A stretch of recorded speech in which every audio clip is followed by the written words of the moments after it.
Ինչ խնդիրներ կունենան Ռուսաստանի Դաշնությունում քաղաքացի դառնալ ցանկացող հայերը միգրացիոն օրենքը փոխվելուց հետո։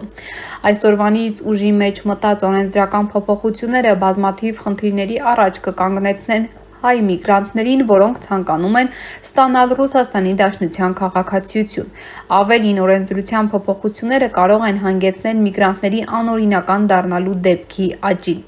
Խնդիրներից մեկն այն է, որ օրենքն արդեն փաստացի ուժի մեջ է, բայց Գոսուսլուգի կայքում միգրացիոն հաշվառման կանգնելու ձևաթուղթը դեռևս առկա չէ։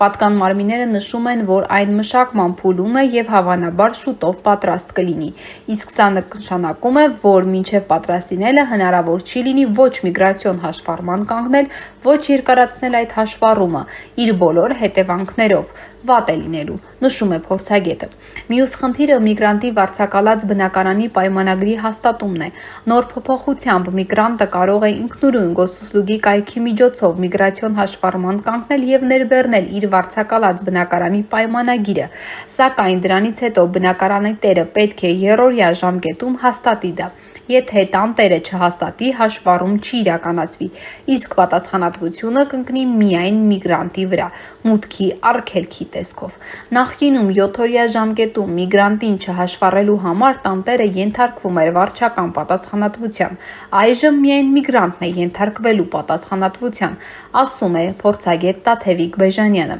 Փորձագետը նոր փոփոխություններում նաև անհամաձայնություններ է նկատել, օրինակ Գոսուսլուգ կայքում գրանցվելու համար միգրանտը պետք է ունենա հարկ վճարողի նույնականացման համար։ Այնինչ հարկ վճարողի համարը ստանալու համար միգրանտը պետք է ունենա միգրացիոն հաշվառում։ Օրենսդրությունում կա նաև մի շարք այլ փոփոխություններ, որոնք ավելի դժվար են դարձնելու Ռուսաստանի Դաշնության քաղաքացիություն ստանալը։ Օրինակ, եթե նախկինում ՌԴ քաղաքացու հետ 3 տարվա գրանցված ամուսնությունը հիմք էր պարզեցված կարգով ՌԴ քաղաքացիություն ձեռք բերելու համար, ապա նոր օրենքով գրանցված ամուսնությունից բացի պետք է ունենալ ընդհանուր երեխա Ռուսաստանի Դաշնության քաղաքացու հետ։ ՌԴ քաղաքացի երեխաներ ունեցողներն էլ այլևս ուղիղ քաղաքացիություն չի տրվի, այլ կտրվի սկզբում կացության իրավունք, հետո միայն քաղաքացիություն։ Ինչ վերաբերում է քննություններին, ապա ռուսաց լեզվի քննության հանձնելուց եւ սերտիֆիկատ ստանալուց հետո միգրանտները կարող են ստանալ միայն կացության իրավունք, իսկ քաղաքացիության ձեռքբերման համար նրանք պետք է քննություն հանձնեն Ռուսաստանի պատմությունից եւ օրենսդրությունից։